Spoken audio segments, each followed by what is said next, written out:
Bon retour les amis, on continue cette journée de session par Rémi Detaille qui va nous parler là maintenant de son petit projet open source de Buzz, qui est un moteur d'analytique serverless. Bonjour, Salut merci Mohamed. Rémi. Bonjour, tu m'entends? Ouais, Oui, oui, très bien. ok, super. Merci Mohamed pour cette introduction. Merci d'ailleurs à toute l'équipe d'avoir organisé ce Community Day. Donc aujourd'hui, ouais, j'aimerais bien vous présenter Buzz. Donc c'est un projet que j'ai open sourcé récemment, un moteur d'analytics serverless. Donc, je vais revenir au cours de la présentation sur ce que ça veut dire un moteur d'analytics serverless.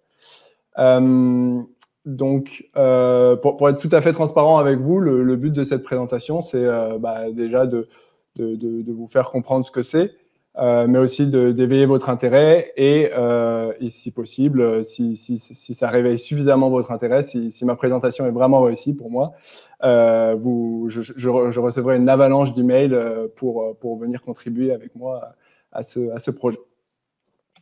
Donc la trame que j'imaginais un peu pour aujourd'hui, ça serait de commencer par faire un petit tour de l'écosystème dans lequel vient se positionner Buzz. Ensuite, je parlerai de l'architecture, donc les différentes briques qui composent le système. Et enfin, je ferai un petit zoom sur certains des choix techniques pour donner une meilleure idée de quelles sont les briques et pourquoi ces briques-là. Donc après, je prendrai un peu de temps pour répondre à vos questions s'il y en a. Et enfin, s'il reste du temps, je vous présenterai un peu le code, le projet open source, enfin le GitHub, pour que vous puissiez mettre un peu la main à la pâte si ça vous intéresse. Donc tout d'abord, l'écosystème dans lequel se positionne Buzz. Donc j'aime bien séparer l'univers un peu du big data en deux parties. C'est une classification que j'aime bien faire pour garder les idées claires. Donc il y a la partie application et la partie reporting. Donc la partie application, ça va être tous les systèmes en fait qui deviennent big data parce qu'ils ont en fait beaucoup d'utilisateurs qui vont se connecter à un système en même temps. Et ça va générer une charge telle sur le système que il va devoir être distribué pour pouvoir supporter cette charge et pour pouvoir être en haute disponibilité. Donc l'application un peu exemplaire, c'est Google, la recherche Google, donc qui sert des milliards d'utilisateurs par jour. Des milliards de recherches qui vont être faites en parallèle, distribuées sur tous les serveurs de Google, vont pouvoir accéder à la donnée qui est indexée sur à nouveau des systèmes distribués, répliqués, etc. Et puis voilà. Et donc ce qu'on peut voir là, c'est que la charge qui s'exerce sur ce genre de système, elle n'est pas forcément constante, elle va être souvent périodique en fonction des périodes de la journée, où il peut y avoir des pics quand il y a des événements qui entraînent les utilisateurs sur la plateforme. Mais ça va être une utilisateur un peu ça va être une utilisation soutenue dans le temps. Ensuite, il y a l'application reporting, où ce qui rend le système big data, en fait, c'est qu'il va y avoir beaucoup de données en fait à traiter.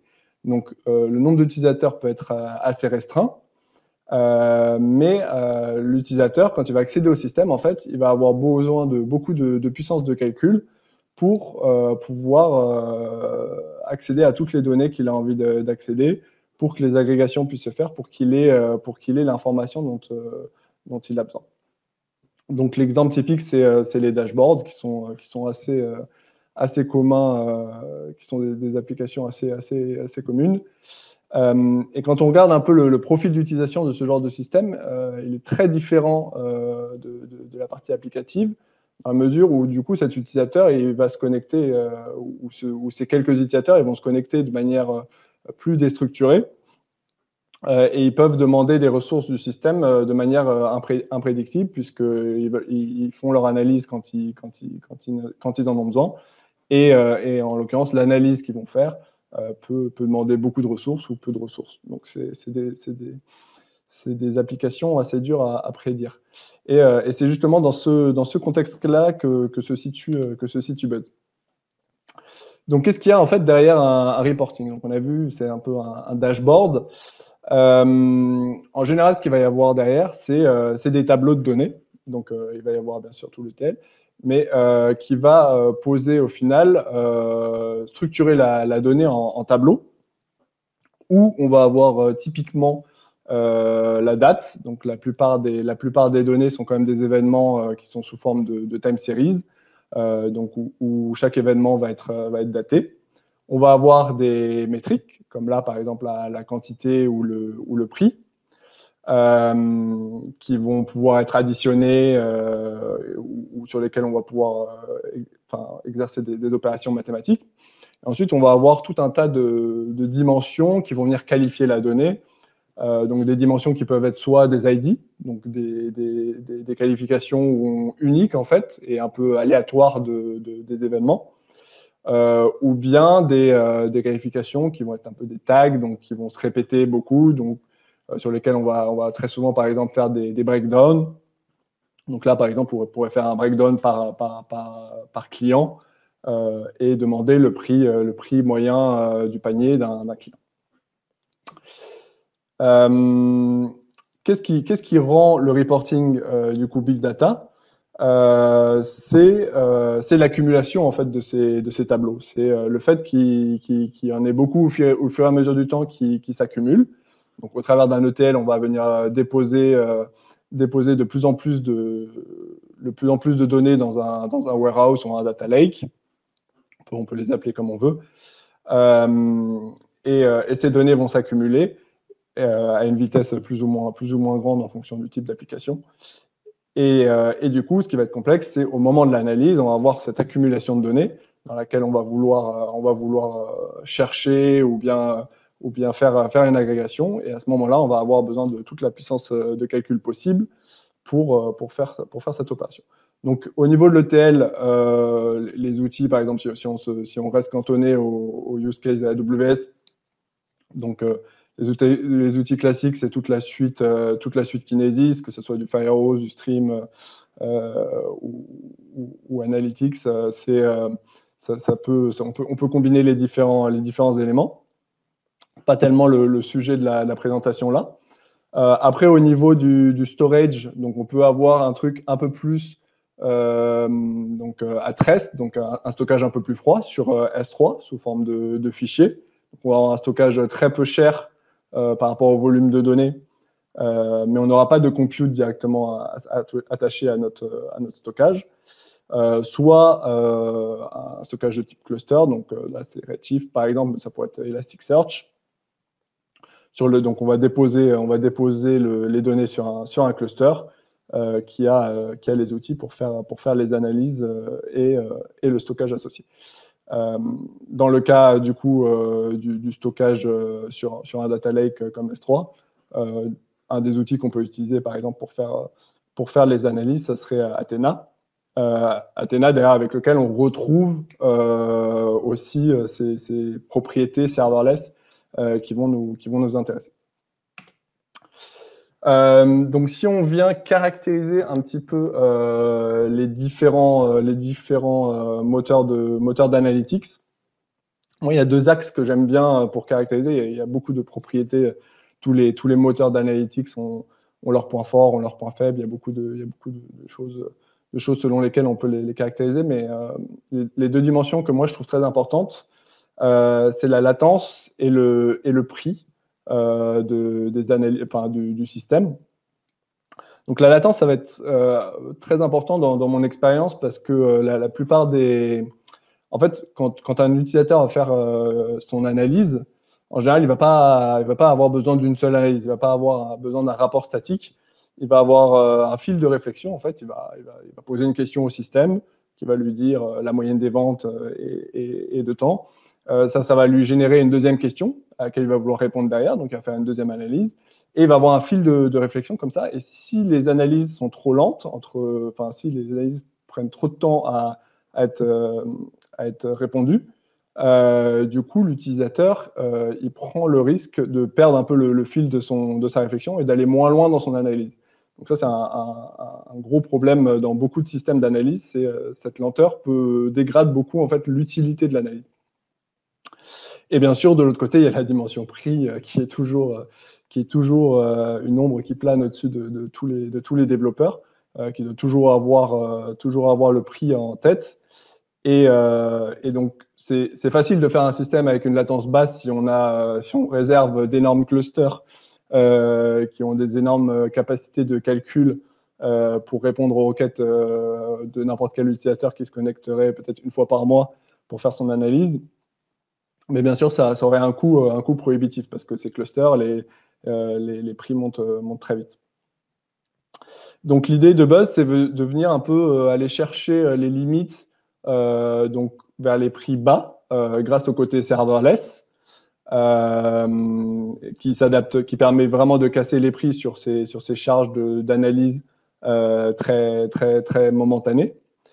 Mais garder en même temps une latence basse, donc, ce qui est par exemple un des problèmes avec Athena, qui est un système interactif, mais donc parfois le cluster Athena prend du temps à être provisionné pour l'analyse, et quand les volumes scannés deviennent grands, on a peu de contrôle sur au final les ressources qui vont être utilisées par Athena pour résoudre la requête. Donc Buzz se situe à cet endroit-là. Donc je vais passer maintenant un peu à l'architecture du système pour vous donner une meilleure idée de quelle est la manière dont on a abordé le problème. Donc l'idée en fait c'est très simple, c'est d'utiliser au maximum les lambdas. Donc les lambdas ont une propriété qui va nous intéresser beaucoup ici, c'est qu'on peut provisionner beaucoup de compute très rapidement. Donc on peut provisionner un millier de lambda de quelques gigas en moins d'une seconde. Donc on peut avoir une énorme matrice de compute qui peut récupérer les données depuis S3. Donc ce qui va être le problème de stocker les données sur S3, c'est que c'est un stockage plutôt froid.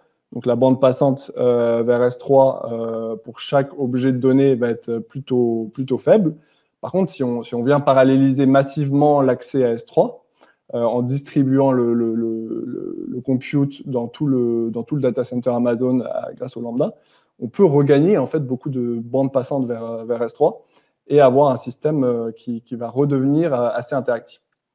Donc l'idée, c'est que les charges de travail qui vont être bien gérées par Buzz, ça va être les charges de travail où cette première opération de map va permettre de beaucoup réduire les volumétries de données. Donc en fait, les requêtes qui vont rentrer dans Buzz, en fait, il va y avoir deux requêtes SQL dedans, typiquement.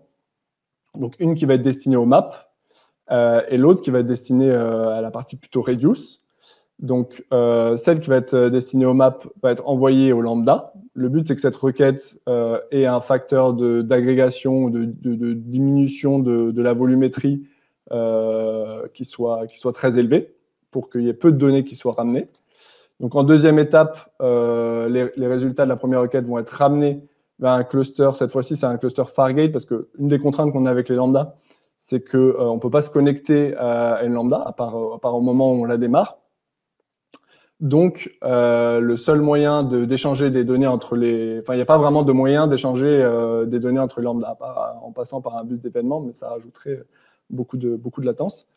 Et du coup, l'idée, c'est d'utiliser Fargate, parce que c'est quand même des conteneurs de service, donc ça boot relativement rapidement, même si c'est quand même quelques dizaines de secondes. Et du coup, pour venir réceptionner toute la donnée qui vient des lambda. Donc, on peut booter un tout petit cluster Fargate pour une grosse puissance de calcul avec des lambda, parce qu'on fait l'hypothèse que la volumétrie de données a été beaucoup diminuée au niveau de la couche de nos lambda ici. Et bien sûr, du coup, cette deuxième requête SQL va faire la partie reduce.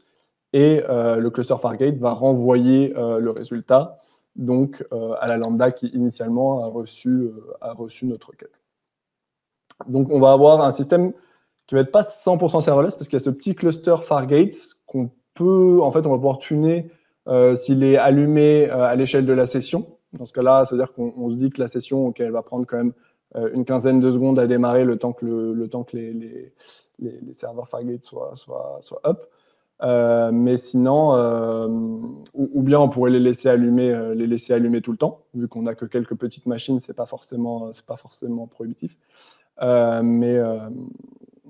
Donc voilà, c'est un système un peu hybride entre du full serverless et un trois quarts serverless, on va dire. Donc, au niveau des choix, un peu de design, donc bien sûr, il y a ce choix des lambda. Donc en plus de ça, donc le focus aujourd'hui au niveau du stockage sur disque, c'est vraiment du parquet. Donc tous ceux qui ont l'habitude un peu des charges de travail big data, donc il y a beaucoup de data lakes aujourd'hui qui sont quand même au moins pour les data lakes semi-structurés qui sont en parquet. Donc le format colonne permet vraiment d'aller chercher les données de manière très sélective en fonction des analyses qu'on est en train de faire.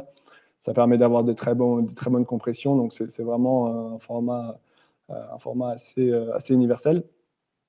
Au niveau du stockage donc en mémoire, donc c'est aussi du format colonne. Donc là, c'est un peu moins habituel, on va dire. C'est en gros, Buzz utilise le format, donc le standard Apache Arrow. Donc je vais revenir dessus parce que c'est un des choix assez structurels de la solution. Ensuite, au niveau du langage, du coup, c'est implémenté en Rust. Donc pourquoi Rust? C'est pas juste pour la hype, même si un peu aussi. Donc le but de Rust, en fait, c'est que du coup, en fait, ces lambda, on va vouloir les provisionner de manière très temporaire, et on veut vraiment diminuer la latence au maximum de toutes ces lambda qu'on va démarrer, parce qu'on va en démarrer beaucoup, donc on veut vraiment les utiliser. On veut que la partie analyse soit vraiment prenne l'énorme majorité du temps où elles sont provisionnées.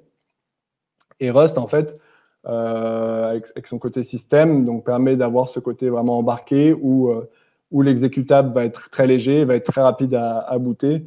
Et donc, c'est vraiment très intéressant. Et en même temps, c'est quand même un peu plus moderne que du C++ brut.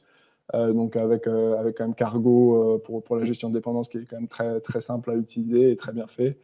Et tout le modèle d'ownership qui est quand même un peu compliqué, mais très, très efficace. Ensuite, Terraform pour l'infra, donc déjà par goût personnel, parce que je l'ai utilisé sur beaucoup de projets, et je trouve que c'est très flexible et ça évolue vite et dans le bon sens. Et en plus, par rapport à quelque chose comme CloudFormation, c'est quand même ouvert sur plusieurs providers cloud. Donc, ça permettrait à terme à la solution de se provisionner sur n'importe quel provider cloud.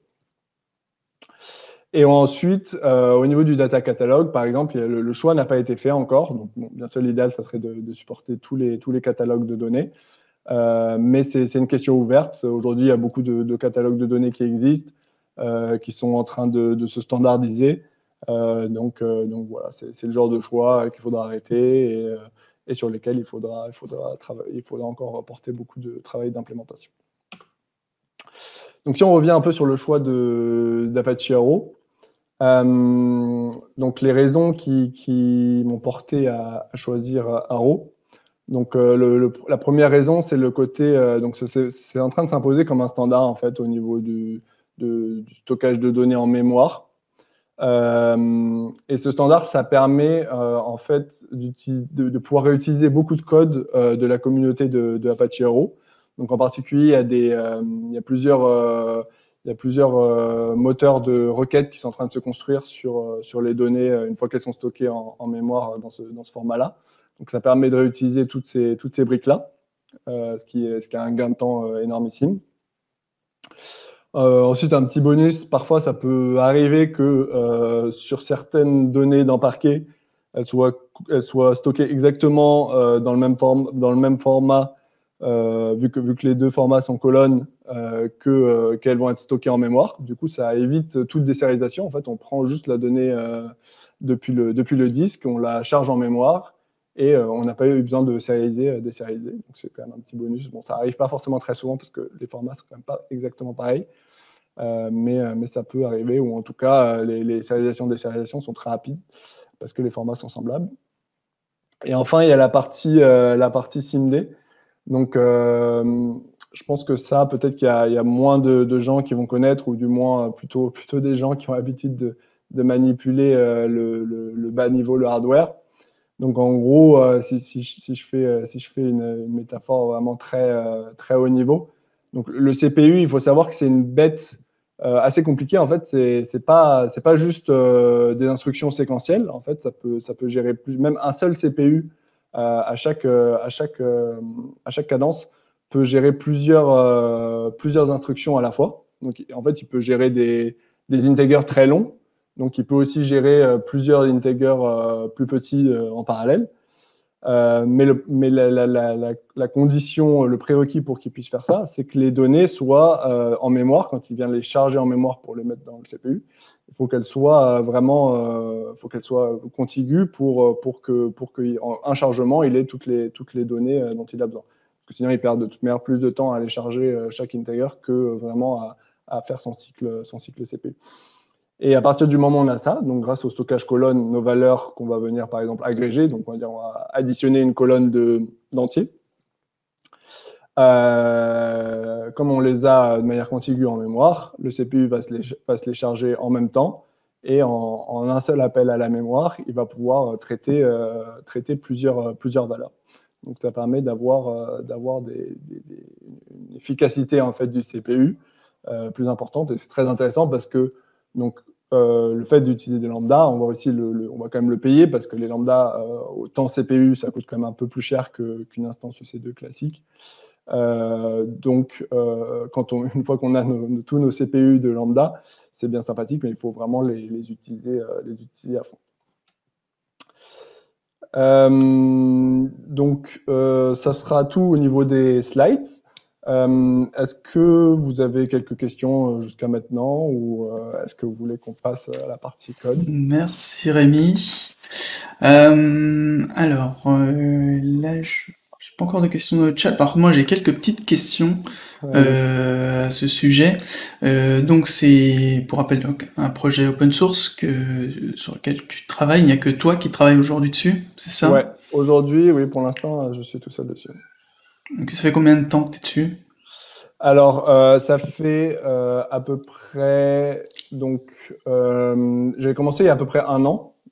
J'ai passé 8 mois en full-time dessus. Sur les 8 mois, il y a une grosse partie un peu d'analyse de l'existant. J'ai exploré pas mal de trucs en C++, sur le projet Arrow et tout ça. Et c'est seulement sur une deuxième partie, donc les 3 derniers mois de ces 8 mois, où j'ai commencé vraiment à coder en Rust le projet tel qu'il est aujourd'hui. Là, ces derniers temps, je l'ai un peu mis de côté, donc je travaille dessus, mais de manière plus sporadique. Donc ça avance beaucoup moins vite. Et le but, ça serait vraiment qu'une petite communauté qui se crée autour pour que ça prenne un peu de l'inertie. Ok, donc appel à contributeurs sur le repo de Rémi. Et t'as une roadmap? Pour l'instant, c'est... Ouais, donc il y a pas mal d'issues que j'ai ouvert là en même temps que je codais. Donc des points que je voulais un peu, enfin qui sont les points ouverts encore qu'il faut explorer.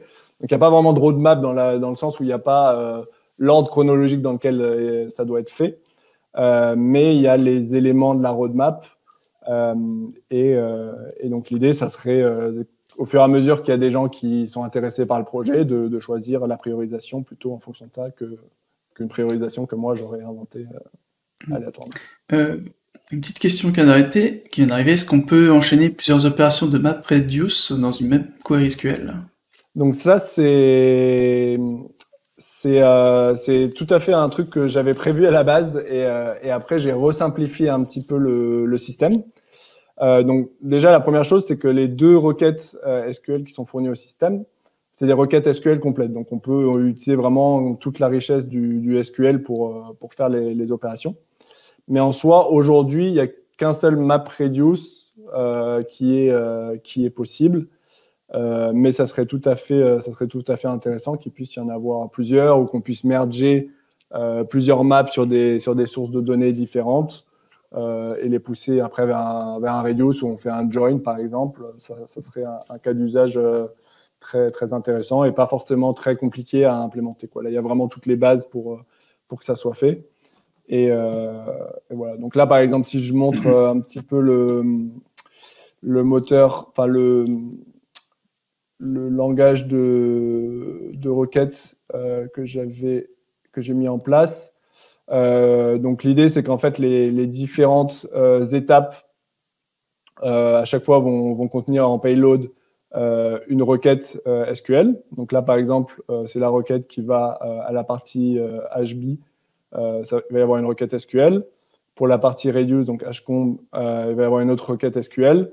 Donc là, en fait, rien n'empêcherait dans ces steps, enfin, il faut implémenter que le système le supporte, mais rien n'empêcherait de mettre plusieurs étapes pour les différentes parties du système et que tout soit agrégé à la fin. Ok. Petite question, est-ce que tu as des chiffres, par exemple, par rapport, je dirais pas de ROI, mais un comparatif de performance ou prix par rapport à un système un use case où tu utiliserais, on va dire, les outils classiques et pas ta solution? Alors, donc le plus facile, bien sûr, c'est de comparer, je pense, à Athena, parce que c'est le système qui est aussi serverless. Donc on compare plus des pommes avec des pommes. Donc là, j'ai pas tout à fait les benchmarks sous la main, mais c'est tout à fait un benchmark qu'il faudrait faire. Je pense que le but, ça serait pas forcément que ça soit moins cher qu'Athena, parce que Athena, le pricing est tout à fait acceptable et dans la plupart des cas d'usage, ça permet de vraiment réduire les coûts, surtout si le système est pas utilisé, le système d'analytics n'est pas utilisé très intensivement. Après, comparé avec, par exemple, avec une implémentation qui est sur Redshift, pour moi, c'est vraiment un exercice très, très compliqué parce que c'est vraiment, ça va, les choix du début à la fin vont être faits différemment. Donc, je pense que la comparaison est assez compliquée. Ok. Par rapport à une session de ce matin, on parlait de tuning de lambda, parce que je vois là que t'en as. Toute cette partie optimisation. En fait, c'est aujourd'hui, si je prends, je vais sur ton GitHub, je fais un git clone et je veux l'utiliser, faire des requêtes. Cette partie configuration de tes lambda, est-ce que t'as mis des précaux, ou est-ce que c'est en fonction de la requête, ou est-ce qu'il faut derrière qu'on passe par une optimisation Alors, de la config? alors l'idée c'est qu'il n'y ait pas d'optimisation manuelle à faire. Donc en fait, il y a toute la partie Rust. Vraiment, le but, c'est que la lambda elle soit hyper optimisée. Donc, le build, il est fait pour être aux petits oignons, pour que le binaire qui sorte, il soit tout petit, pour que le cold start il soit le plus bas possible. Donc, tout ce build, il est automatisé. Donc, en gros, dans le projet, il y a un makefile où il suffit quasiment de faire un make build, un make deploy et un make deploy all pour être précis. Et ça va builder, ça va pousser les binaires qu'il faut vers ECR, les binaires qu'il faut vers Lambda, mettre en place toute l'infra avec Terraform, les VPC aussi, parce qu'il y a des VPC, en fait, les Lambda, elles tournent dans les VPC. Et l'idée, c'est que tout soit pris en main. La taille des lambda et tout ça soit préconfiguré. Après, ça se peut toujours que quelqu'un ait un cas d'utilisation un peu space ou sa requête SQL qu'il va mettre dans le mapping est particulièrement tordu, du coup il a besoin de plus de RAM. Et dans ce cas-là, oui, il devra aller reconfigurer la RAM de ces lambda pour que ça marche mieux, que ça soit plus optimal. Ok. Je te remercie, on arrive au terme du temps. Merci beaucoup pour ton temps. Donc, comme d'habitude, pour ceux qui nous écoutent, vous pouvez retrouver Rémi sur le Slack pour pour qu'il réponde à vos questions. Et n'hésitez pas à faire un tour sur son repo. Au moins, Maintenant, nous... oui, oui, une petite mettez des étoile. Exactement.